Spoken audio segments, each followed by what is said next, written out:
I can't keep doing this. Like, it was so stressful, and like realizing that I was really just putting myself in a state of burnout constantly.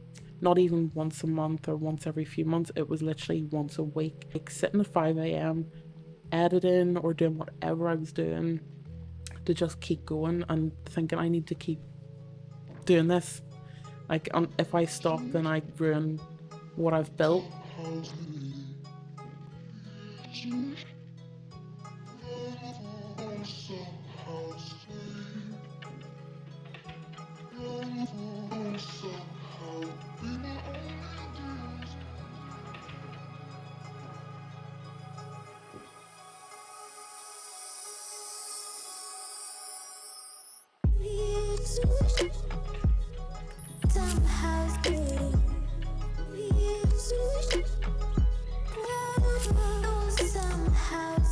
My name is Macy Stewart. I am a fashion portrait photographer based just outside Belfast.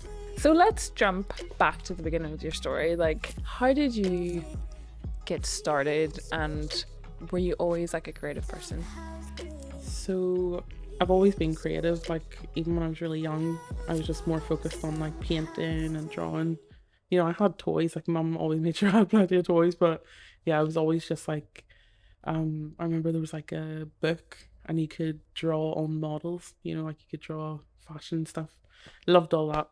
So that, like, I've always been creative. But when I was in school, I studied moving image art, and with that, my nanny had got me a camera. It was just like, it was a Canon 1200D, really good like start out camera. Like, I used that for I think maybe a couple of years. Um, so yeah, I actually started off like being really interested in film, and we had like people come in from the film industry and move an image, and you know, people from location, special effects, makeup, and it was all around the time of Game of Thrones. So it was like, oh, this is really exciting. You know, I felt like maybe that could be like a path I could go down. Um, but at the time, like my focus was like, I'm either going to be a tattooist or a psychologist. Those were like my two things. I was like, okay, psychology I'll go to uni for, and then tattooing, like, you know, I'll maybe try and keep on doing art, you know, throughout studying or whatever. I don't know. But yeah, always been creative. But I had dropped out of school when I was 17. I had just turned 17. Unfortunately, my dad had then passed away beginning of 2017. So I kind of like, I don't know, I didn't have anything going for me, to be honest. Like, my life then, it really was like consumed like by grief. Like, that's the only way I can kind of describe it. I'm very lucky that, you know, my mum was just very understanding. I was still living at home. I was 17, just had like literally had just turned 17. So still at home, all my friends were at school. And I think I did just feel like, oh, I'm so behind. I had really good GCSEs. Like, I worked really, really hard to get good GCSE results, but that's not gonna get me to uni. So kind of like carrying that, and then, you know, just after losing my dad, grief was actually the only thing that I was like focusing on. I didn't think like, oh, I'll network and I'll do this, I'll do that. I just thought I need to get out of bed. That was like the the honest truth of it. My confidence wasn't the best. You know, like whenever I was really young, I couldn't say boo to a ghost. Like, I was so quiet, and I just knew growing up like I really wanted to work on that. And I never thought like that would kind of work with whatever career I was going to get into, but I know that if it wasn't for getting into photography, I wouldn't have the confidence, because you really do have to work so hard to network and so hard to just work with clients and work with people. And yeah, from there I just met like great people and hung out with like people that were just being creative, and they weren't, you know, focusing on, oh, this will be my career. You know, it was just more like, oh, this is a real passion and we'll see where it goes. So really inspired by those people and getting to just, I don't know like know more about fashion and kind of dabbling in different wee bits, but never would have thought that it would actually be like my job. Do you know what I mean? Like, it just kind of happened naturally, I think. And how have you managed your grief? Like, I'm sure that never really goes away. Managing, I think, in a weird way, it's worked alongside work. Do you know what I mean? Like, it gets me out of the house, but at the same time, it still does hold me back a bit, because like you're still always going to carry that about. But I don't know. I think managing it is just kind of whatever happens, happens. If there's days where I'm just like, it just hits you like a ton of bricks and that's okay, just go with it. But then there's days where it's like, okay, I can't just stay in this, like I'll just keep going. So after the first couple of years, like when was the shift of like you're going to become a photographer? Like how did you know? Because it sounds like you were just kind of dabbling and like experimenting with friends and like just being playful. When did you have that shift of like I'm going to be a photographer?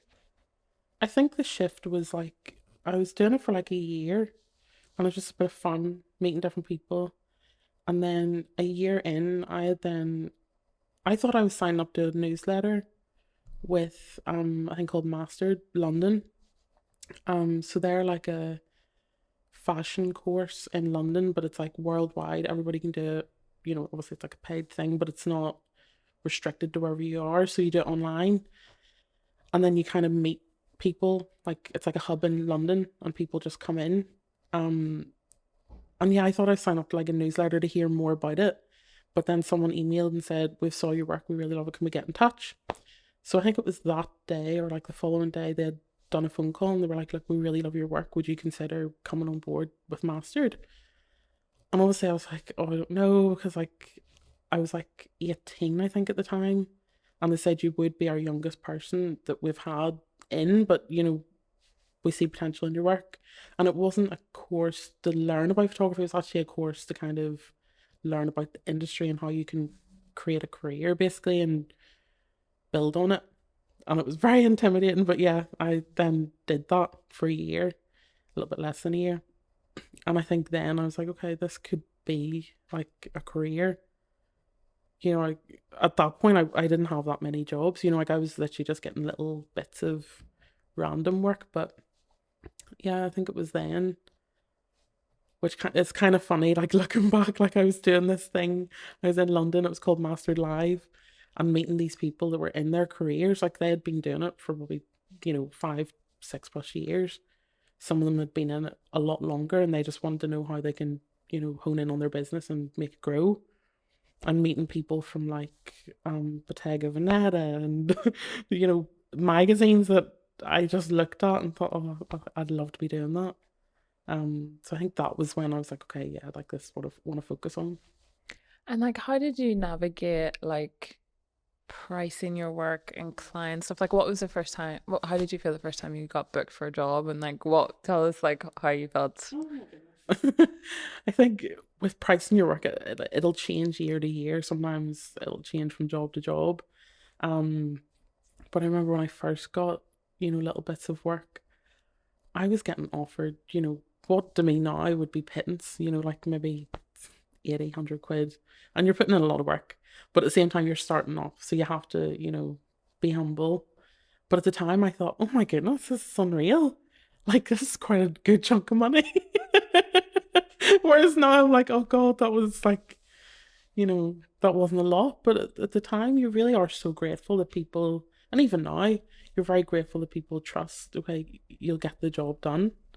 Um, but yeah, pricing your work can be really, really tricky. I think if your confidence isn't, you know, up there and you don't value your work enough, then you're not going to value it enough for clients, unfortunately. So you kind of have to push yourself to go, okay, right. Well, if this person was comfortable enough to pay this much, then they're going to be comfortable enough to pay that much. Like, why not just price it at what professionals are charging? You know, if it's going to be good quality, then, you know, price it as that. But did you know what price people were charging at that time or were you just kind of making up a number? No, I think I didn't know that, you know, what you can earn in this industry is as much as it is. Although it's very hard to get to that point, I was oblivious. I didn't even know that you could actually do it as a job. Like, to be honest with you, I can remember saying that to a friend that was actually in the industry. I was like, I didn't even realize, you know, you could be a photographer, it'd be your full-time thing. I just thought like people do it for fun. I thought it was like a, you know, a hobby that can turn into a bit of a side thing. I didn't realize that you can actually earn a good amount of money from it.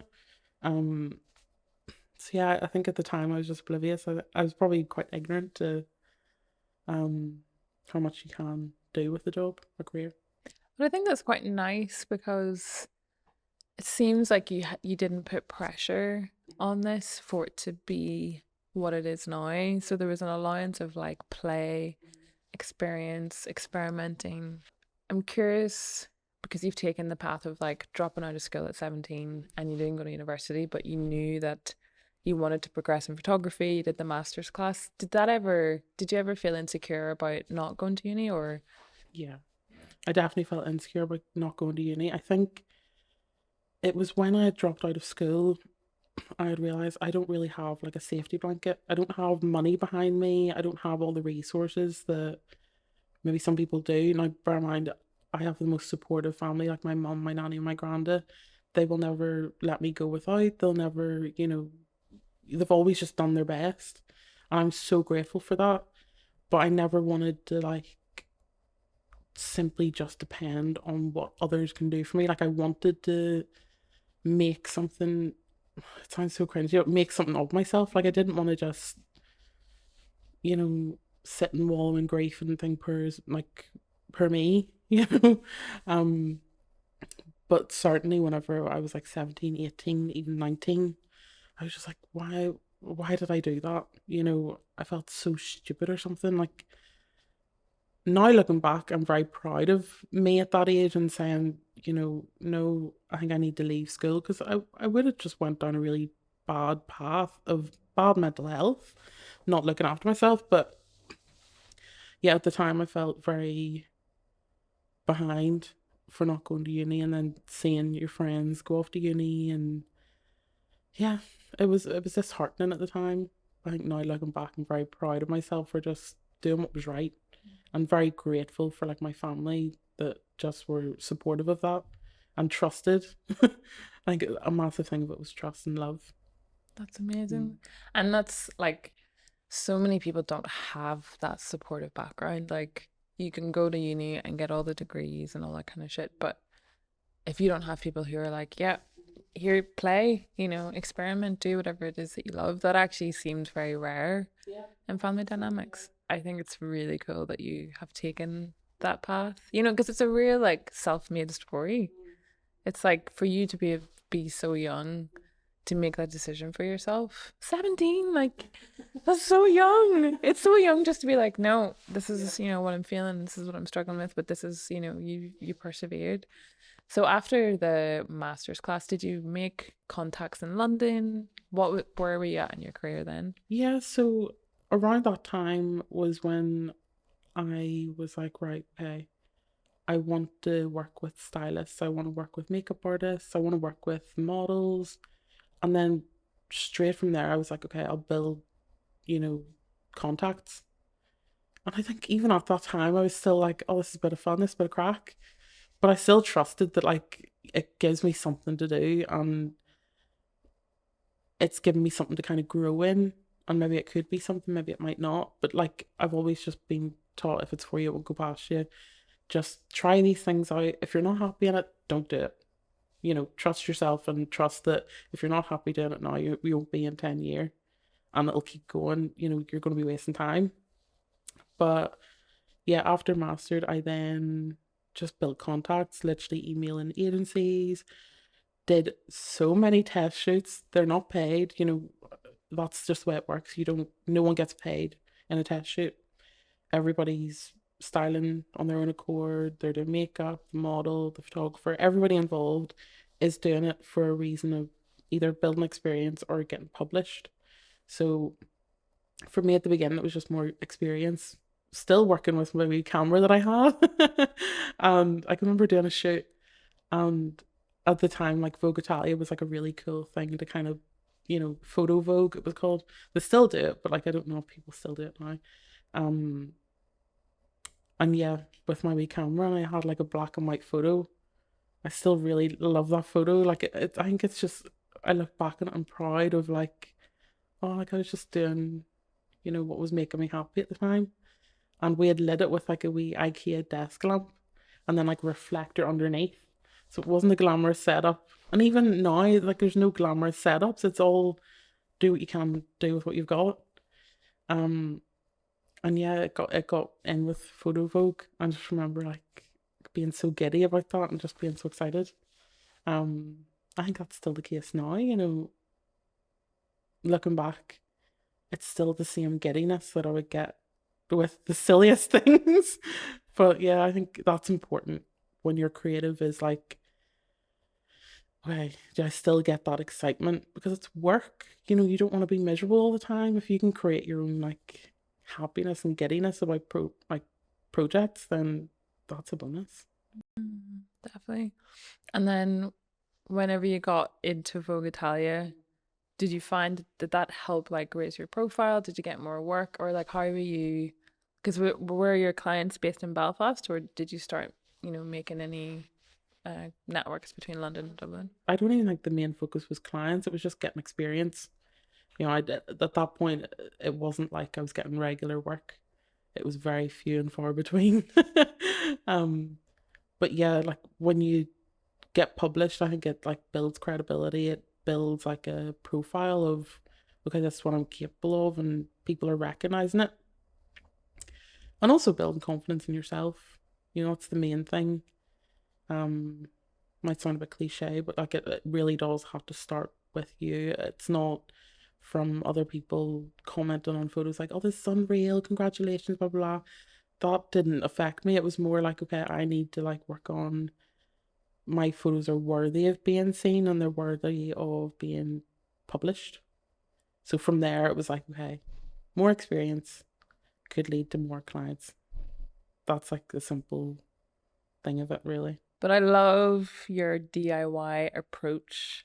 I think that's really important to kind of touch on because I think whenever you start out in any creative kind of industry, for me, I always fell into the trap of like, if I just get this camera, then my work will be better. If I just, and it's almost like a weird excuse that you give yourself. You limit yourself because you're too afraid to put yourself out there. And I love that you just used the camera that, you were given when you were in high school. And did you ever feel insecure about your equipment or like, Do you know what's funny? I actually didn't feel insecure about my equipment. Um, it wasn't until one point I did, and I think I realized, okay, right, I need a better camera because it's for work. Um, but at the time, one thing is if you have a camera, there's people that do it with iPhones now. If you have even someone that can lend you a camera, if you can't get your own camera, like that's a starting point. Like as I said, all you need is a model, and there's so many people now that just want, like, it sounds so vain, but there's people that want photos of themselves. You know, look for people, contact people. Again, that can take a lot of confidence to even just reach out, but you get to that point where you have no shame in just talking to people, asking them. Like, I got to a point where I'd be on nights out, like once I was 18. Disclaimer. I didn't have a fake ID or anything. No, I actually didn't. But yeah, once I got to like the point of having nights out, and even just like being out and about in Belfast and seeing people that were maybe around my age, I just go up into them and say, I do photography. Could I possibly take your photo at some point? Here's my Instagram. I'll drop you a message. That's literally as simple as it is. But like when you have no confidence, it's not simple. But you get to that point where you're like, yeah, no shame. I like taking photos of people. I think you're pretty. Can I take a photo? That's it. But yeah, about equipment, um, yeah, I don't think I ever went through a stage of being ashamed of it because it was like, well, there's people with more expensive cameras that aren't creating work that was very inspiring to me. So it just shows that it's not actually about the equipment, it's about the person or the eye that they're taking it from. And that's not to build myself up. I'm just saying that I got to a point where I was like, actually, it's not about the equipment. It's about the person that's, creating it. and what kind of work at that point in your life inspired you? Like, what was your creative process like? Oh my goodness. The work that inspired me was always fashion. Like I always looked at like, again, cliche, Vogue. I was always on Pinterest, Instagram. I was also always on YouTube looking at like music videos. Still to this day, like music videos are like a massive inspiration. Or even sometimes listen to music. Sometimes it like a phrase that would just like inspire something. I don't know. It was a bit strange, but um yeah, it was always fashion. I think I always knew that, okay, if I was go down the route of photography, it would be in fashion. It won't be any other kind of genre, so portrait fashion, because I've always had an interest in people. Because like I wanted to do psychology, I always just loved the idea of working with people and getting to know them a bit more. I think like I'll always say being in front of the camera is such a vulnerable position.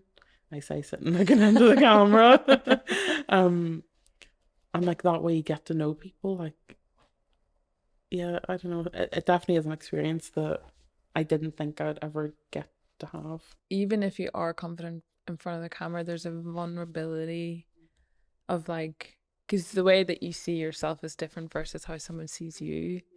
So it's always really interesting, like seeing, like when you are filming or photographing someone and you're seeing like, oh, I don't like this part of my body, and you're probably doing a lot of work.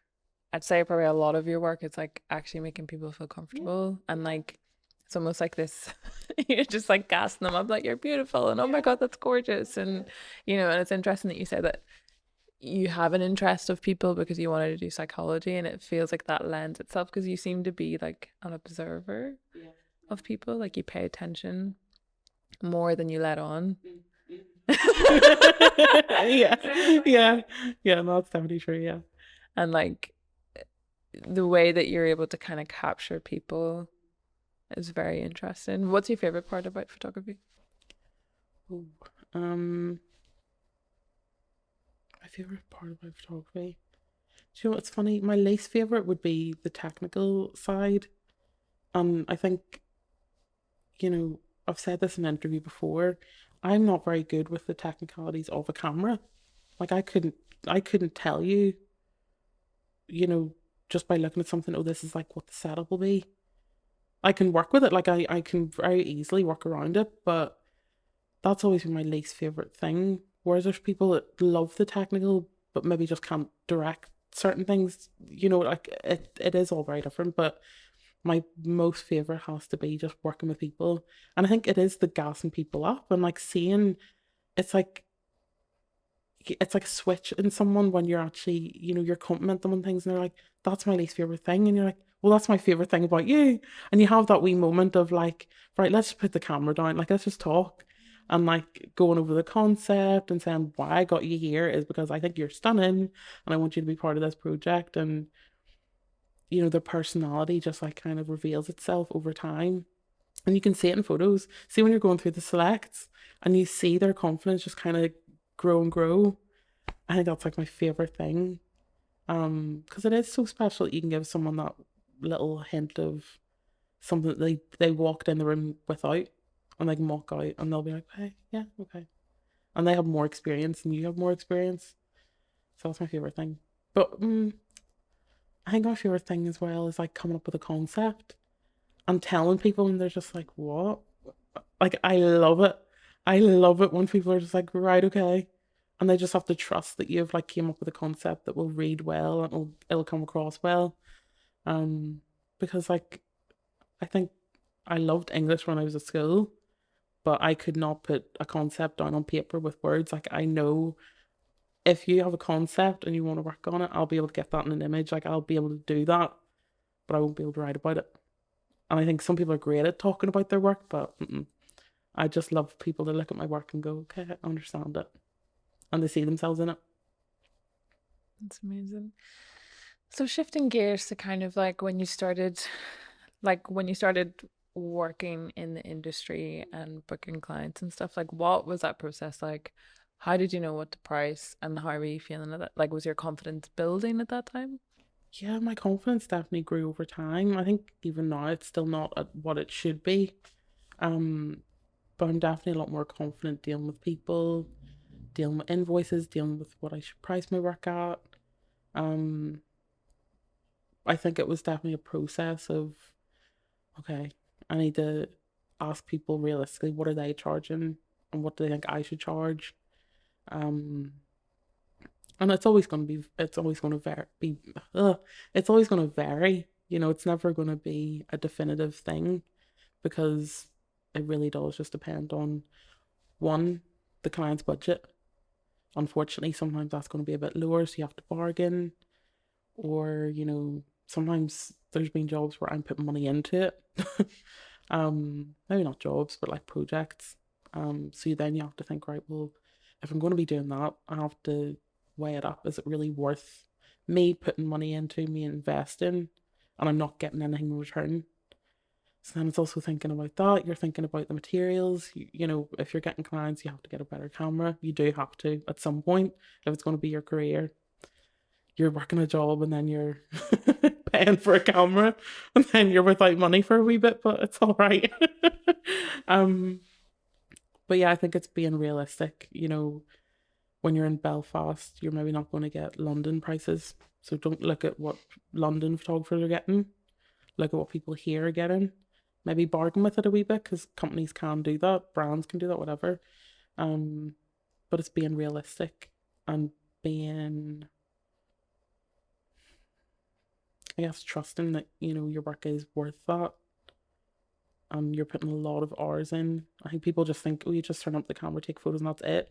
No, it's the it's the work before, it's the work on the day, it's the editing and the corresponding. It literally is, you know, it's a lot of hours, you know, you're putting in. So yeah, that journey to kind of price my work was a bit mad, but yeah, I got there in the end. And what is the industry like here in Belfast? Like, do you feel like there's opportunities for you here?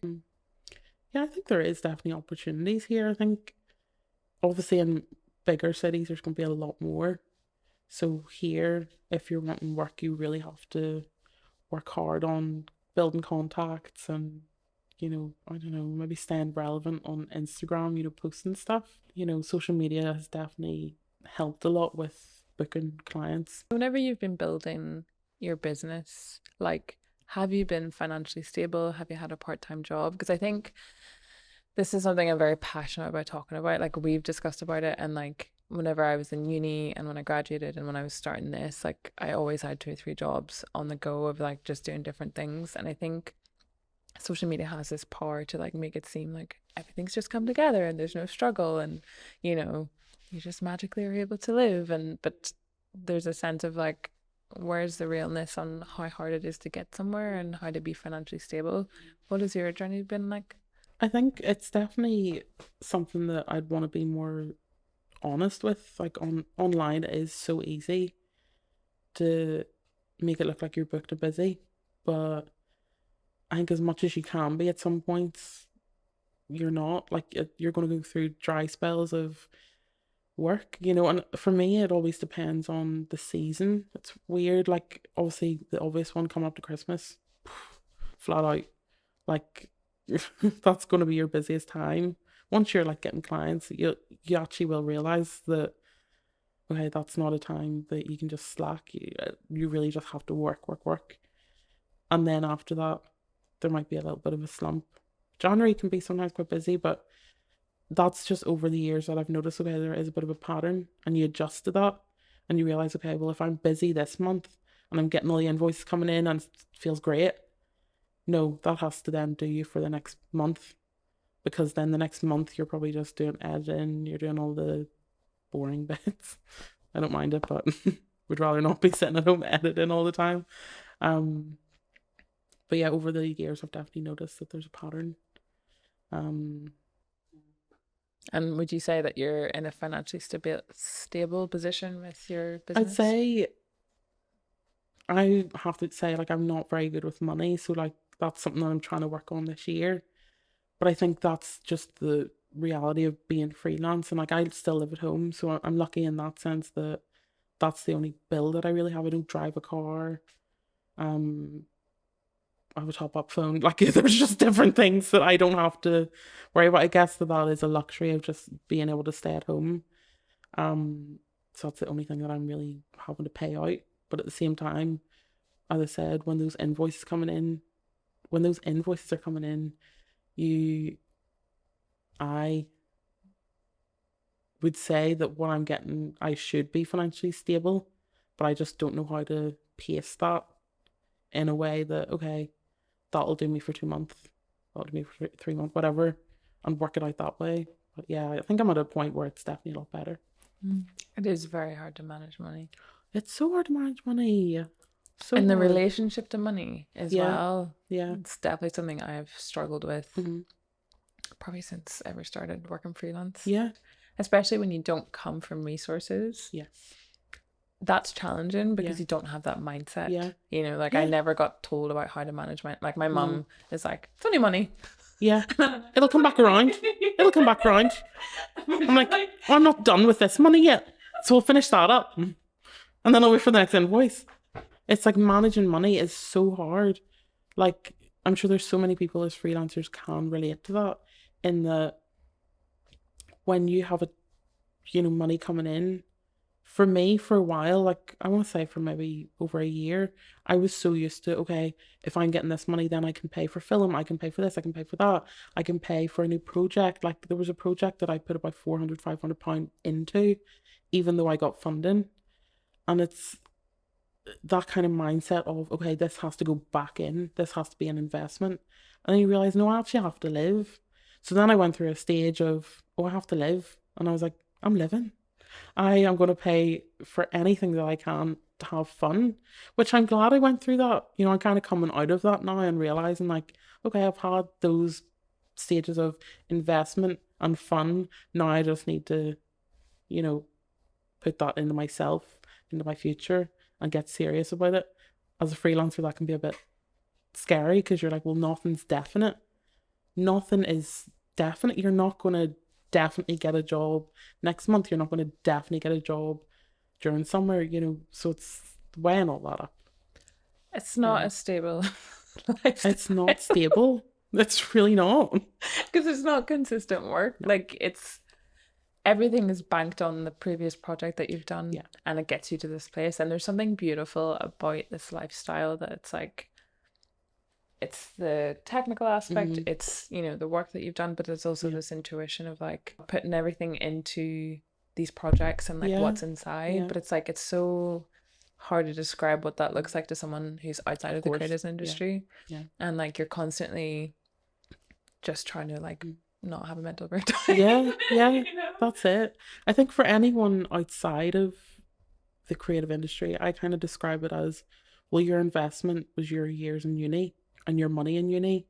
Mine is simply the investment in equipment, in projects, in going places and doing projects and meeting new people. That's our investment.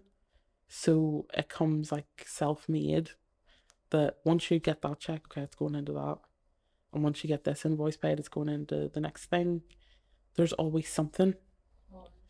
And I think when you get to that point where you're getting a few invoices paid, you're like, oh, I don't have to pay out to anything apart from my bills and me. Then I think that's when you can say, okay, I'm financially stable, which can obviously take a long time to get to. Yeah. Definitely. So I want to switch gears to like the pandemic. Like, how did you find the pandemic, and like, how were you feeling during that time, and how was your creative practice, and how did you feel about like your career and stuff? Yeah, so when COVID had started, I think I was 20, 21 maybe. I was 20. Yeah, I would have been 20. I think when it started, I was still in that kind of phase of, okay, this is my job, but it's not maybe a career. Because I think it was then starting to get real, like, no, I need to be making regular money. And I got like a part-time job. COVID had started and whatnot. And I wasn't focusing on that. I think they could tell. They knew that I was doing photography and that was like my main focus, my main passion. And it definitely was very obvious to them, unfortunately, and I was let go from that. But I think from after I got fired, I hate saying that. They were so supportive still. Like I can remember getting the phone call, like we're letting you go, and I just cried. But at the same time, over the like weeks following that, I was like, okay, I know, like this is giving me a boot up the bum to like actually, get working and take it serious, because I wasn't taking it serious. I didn't trust myself that I could do it. But with COVID happening, I think it was like it was beneficial, but obviously very, very hard to go through COVID as it was for everyone, but the reality of it was when we were allowed to get back out and get working again properly, work just all of a sudden took off. It was weird. I did not expect it. It just came out of the blue. And I think because I had had that time to sit by myself and really think, right, realistically, what am I going to do? Am I going to go to tech and study and get my A levels to go to uni? Like, that was kind of the path I was thinking about. I'm going to have to do it reluctantly. Um, but then all of a sudden, work started coming in. And I think with COVID, people realized the power of social media and, really having to invest in your business and then that'll pay off. So a lot of companies and brands and people were getting in touch and saying we want to create content. And I think now I look back, I'm like, oh, content, like it's almost like you're reducing your kind of creative or creativity to that. But no, it's still, you're getting to have fun with it. I get to meet some of the most incredible, talented people. And some of it's for commercials, some of it's, they want like an editorial kind of vibe, and that kind of is quite versatile. It's very broad. And when someone comes in, they're like, we want to book you. We saw your work. We really like it. It was like that. Right, okay, I'm on the right path. I'll keep going. So COVID, weirdly, work then started to take off. That's very interesting because you're at a crossroads, Mm-hmm. and like you getting fired from that job was probably the best thing that happened to you. Mm-hmm. Because imagine you continued in that job and you come out of the pandemic, you'd still kind of be half in, half out. Yeah. But Yeah. there's this sense of like, I just need to go all in Yeah. to that. Yeah. That's so exciting because Yeah. it feels like even from watching from afar, the last 2.5 years have just been like, it feels like you've just like really skyrocketed Yeah. in terms of like the things that you're working on, and Mm. like you are established. Like Yeah. Macy, you're very well Okay, respected, thank you. and it's interesting that you've been able to use the power of social media as well to like build your brand. So like, Yeah. do you think much about your brand and social media, or like does social media, Um, do you think too much about it? I don't think too much about it. I think when you work with visuals, obviously you're going to care what it looks like. Um, I care more about like my communication with people through social media and kind of, um, I don't know. I don't care about building. I hate the whole follower thing. I hate it. I get that it does actually help though. Like there's been um jobs where people say, "Oh, like I was really impressed by your following," and I'm just like, well, why does that matter? I don't think that reflects. Like some of the most talented people here don't have enough people seeing their work. Using social media is a massive tool. I think it needs to be like a main focus in your job almost when you're starting out, because you can really just put all your work out there, prove that you have work, and not creating that false sense of look at me, I'm booked and busy, but showing this is how much I can actually do. Whether that be, you're doing food photography, weddings, like if you're dabbling and all that, I think people would be impressed. Like, see if I see like younger people and they're doing different things. I'm so impressed by like, you've got drive. Like, you don't have to be an expert at one. See, when you're starting out, just dabble in different things and keep posting it. Literally just put it all out there. It might look messy at first, but then you'll realize over time, oh, it's starting to like level out. And you start to say, oh, right, I'm doing more of this. And I'm loving that. So try and go in that path. I think there's a lot of freedom in that. Like if you're lucky to have that freedom of doing that, then it's a good way to start out. So I want to kind of shift gears around like diversity, race, gender. What has your experience been like being a woman in the industry and then also being a person of color? I think when I was first starting out, I definitely realised that it was very male dominated and that there was a lot of ego in like the industry. Obviously, I didn't have like a full look into the industry, but even just from standing outside, I was like, yeah, this is going to be tough. But that can be said about a lot of different industries, probably most. Um, Now I tend to work with more women. I think with naturally maybe more fashion stuff, you're probably going to get more women working in that. Um, but certainly along the way, being a woman, I don't think has any advantages in your job because I was saying to you earlier, we can't afford to have an ego.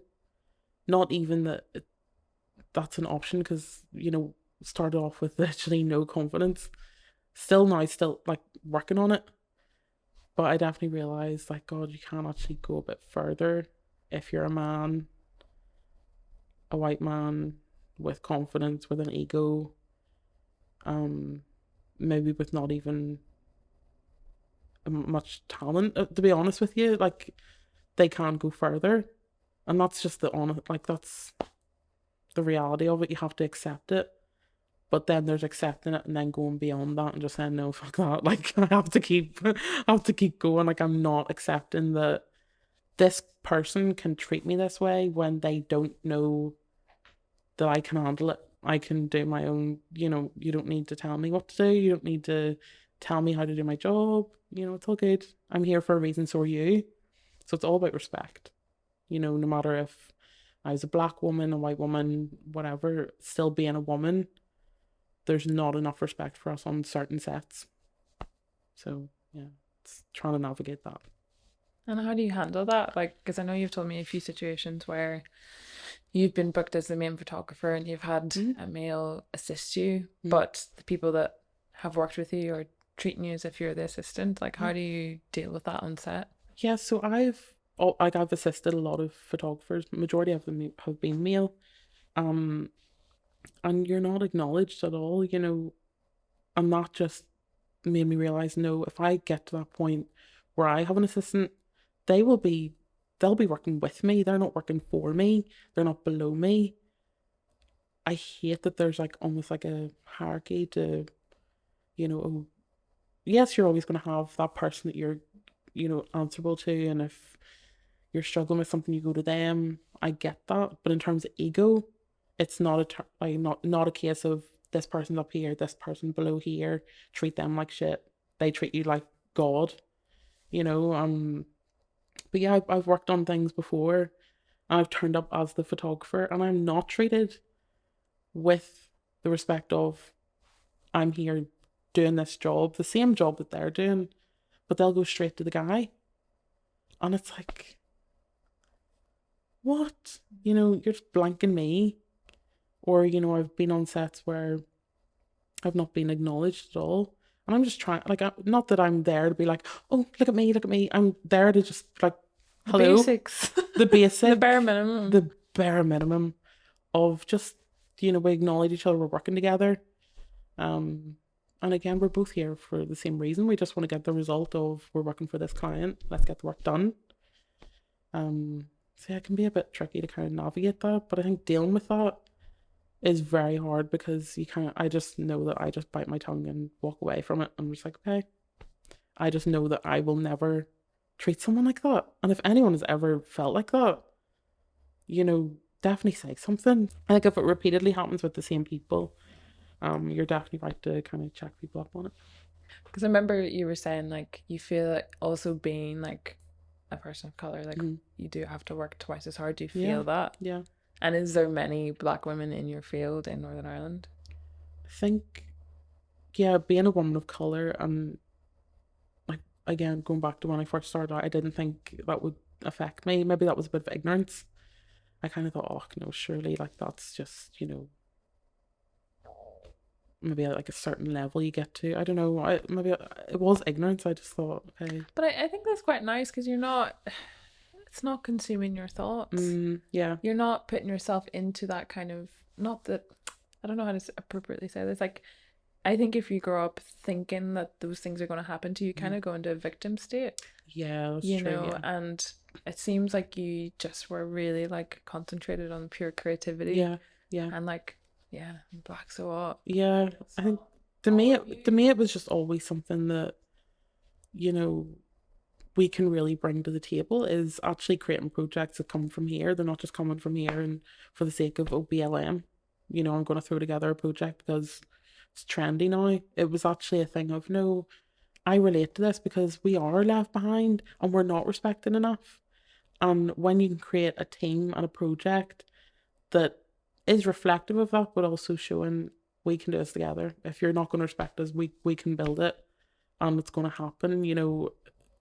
it's proven that we're very, very capable, very, very worthy of being in this industry. And if you're not going to respect us, don't worry, we're not going to sweat it. You keep doing you. We're going to keep being nice, being humble, and working hard. It's not a thing of trying to grow towards, oh, I can have an ego now, and like I think a massive part of it is ego. And where did that come from?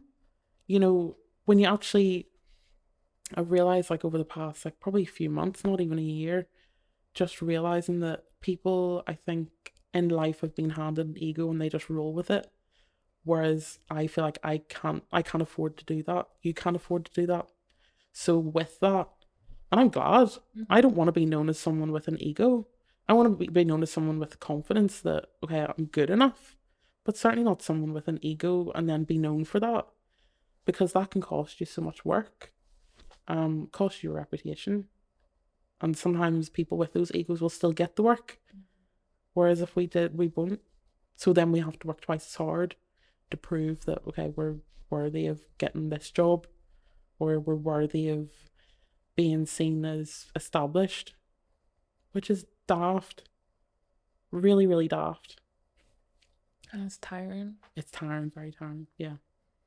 I think it's very rare to like come across people where you're like, everyone's lifting each other up. Not rare, but I think maybe now people are shifting into that mindset. Like there's so much more to the creative process, and like it seems like there's more collaboration, and like there needs to be an uplifting thing, because I think during the pandemic everyone was so isolated and separate. And now that we're coming out of it and like things are thriving again, it's like there's that quench of like just wanting to be connected to people and to collaborate. And I think like I love your messaging of how you want to make people feel. And it seems like you are really good at like maintaining relationships. Thank you. And building a really good reputation, but like that's very much your brand. What is your dream life and projects? Like where do you see this growing, or do you think about that? Oh my goodness. I think like growing up I was just always taught go with the flow. Again, very, very lucky and privileged to have a mum that just drilled that into me, and that there was so much love and trust in just whatever happens. If it's for you, it'll not pass you. I think I'm still at that stage where I'm like, okay, whatever happens, I'm just going to take it. Because goodness knows where you can be. I'm getting jobs now that I just didn't think would be possible. I'm getting connections now that I thought I'll give myself a couple of years to get to that point. But I don't like to look too far into the future, because again, it's unpredictable. You just don't know. Like, now I'm like trying to get into film. I've always loved film, but I never thought I would get into it. And now all of a sudden I'm like, yeah, I want to try directing. And, I don't know, maybe there's like a career in that. Like the two go hand in hand, photography and film. But absolute dream would be, I'd love to just live in Paris and be working there. I just love the place so much. And like, I don't know, maybe not even to live there for like, full time, just to have like a stint of just like living and working there would just be unreal. And like just getting to travel and getting work that I can go to different places and it can be seen in different places. Like, yeah, I think I just love that. Getting to meet more people. What is one thing that you've struggled with but have overcome? I wouldn't necessarily say that I've overcome it or overcame it. But confidence just not even in my work, it's just been actual confidence to be able to hold a conversation. Like when I first started out, I was just like a nervous wreck. Like with my friends, I was so confident and like felt really comfortable. But I couldn't imagine really doing what I'm doing now. I couldn't picture that it would be the case with confidence to kind of express myself, or like, even when working with people and saying, oh, can we try this? The idea of just doing that just was so foreign. So the fact now that I can do that confidently, I think, yeah, that's something I'm proud of. Have there been any moments in your career where you're just like, I'm gonna quit? There's been times where I haven't got work and thought, I can't do it. Like, I need to be making some kind of money or making some kind of moves in a direction of a career. Because again, the pressure of seeing everybody going to uni, I was like, I'm not doing good enough. Like, I can't do it. And again, it's that privilege of still being at home and having understanding family that they just want to keep going. If you feel like you can keep going, keep doing it. Because I guess people could see something that I didn't. Like, I still to this day, I look at my work back then and think, how how did they actually compliment, But that's just through. Um but yeah, I think, even last year I was just like, and it's funny because it was the polar opposite, where I wasn't getting enough work when I was younger, and then last year it was like, this is too hectic, this is too busy, I can't keep doing this. Like, it was so stressful, and like realizing that I was really just putting myself in a state of burnout constantly. Not even once a month or once every few months. It was literally once a week. I was at the end of the week sitting at 5 a.m. editing or doing whatever I was doing to just keep going and thinking, I need to keep doing this. Like, if I stop, then I ruin what I've built. So I should just dip out now. So it's like the polar opposite of, I'm not getting enough work. And then what, 5 year later, four, it was like, I'm too busy. And now I can look back and go, God, like, maybe that was just a real sign to say, no, you're on the right track. You'll then meet in the middle where it'll be like neutral. You'll be having enough work. You won't be burning out. Keep doing it. So I'm like giving myself more and more time. Yeah. And that, yeah, because it's funny when you when you are at the very beginning, you dream. You're like, I will Yeah. work whatever. Yeah. That's success to Yeah. me. And then when you actually do become established, and then that's Mm-hmm. happening, you're just like you have to step up a Yeah. level. You Yeah. have to step up to like the bigger projects and the Mm-hmm. higher quality, and Yeah. it is a lot of pressure, Mm-hmm. and it's really hard to manage. Yeah. Because So did hard. you ever feel guilty about it? Oh my goodness. The guilt that I feel even to this day getting certain jobs. I'm like, no, someone more experienced should be getting this. Or I'm not good enough. But then knowing that, well, I'm still getting booked for jobs in the same kind of level. I think, maybe it is. I'm trying to bargain with yourself, like, maybe, okay, maybe I am good enough. But then maybe they're just doing it as a favor. I went through this weird phase of thinking people were just doing it to be nice, which is such a weird, like, I still don't know the reason of that. But I just thought, oh no, people are just like offering opportunities just to be nice or be supportive. Why would people do that? You know, in a weird way, it's so self indulgent to think, oh, they're just doing it to be nice to me. Why would they? They're looking for someone to create work for them. They're not looking for someone that they can be nice to. So it is that weird guilt of like, oh, no, don't be so wrapped up in yourself. Um, but at the same time, I know I'd rather be low in self confidence than be very egotistical and know, like, sit at a shoot and think, "Oh, I'm so deserving of this." Because no, they could have picked anyone. They've picked you for a reason.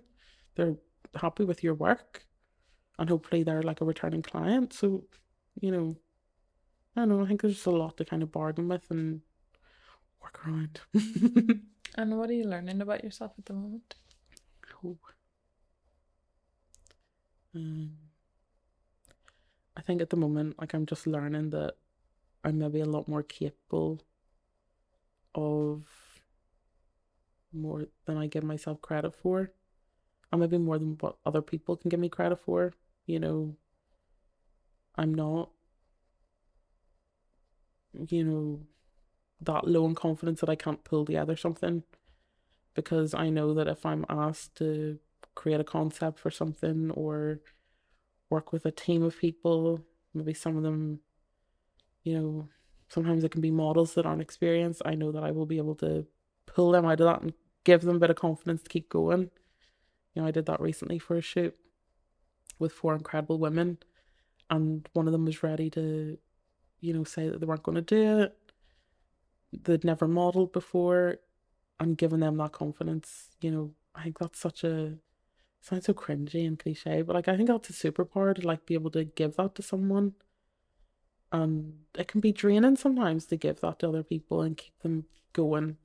But at the same time, like giving that to four women and making them feel like confident enough to have their photo taken is just like, yeah, I think I'm definitely realizing that I'm more capable of making people feel comfortable and making people feel seen. Yeah. That's a gift. Thank you. Like, what advice would you give to someone who's wanting to pursue photography or enter the creative industry? They maybe don't have the money or the resources, but they know that they have an idea. What advice would you give to that person? My advice would simply be do not be afraid to reach out to people. Like, there's never going to be a shortage of people that will want to help. You know, it's so easy to pin your self worth on how good your work is. You're not going to see how good your work is through your own eyes. You have to go to people and say, I really want to do this. Please just trust that I love doing this and I want to get more experience. Um, don't be held back by what equipment you have. If you have a phone, a camera, if you can borrow a camera, find a way to just get it done. Like there's no like easy way to do it, but it is just reaching out to people and just knowing that there is always going to be some people that will see something that you maybe don't. And my last question is, what piece of advice would you give to your younger self? That's always like the hardest question. A bit of advice I give to the younger self is don't beat yourself up. Your self-worth just isn't what other people pin you as. It's like what you can do and what you see yourself capable of. Just give yourself time to figure things out. You don't have to rush.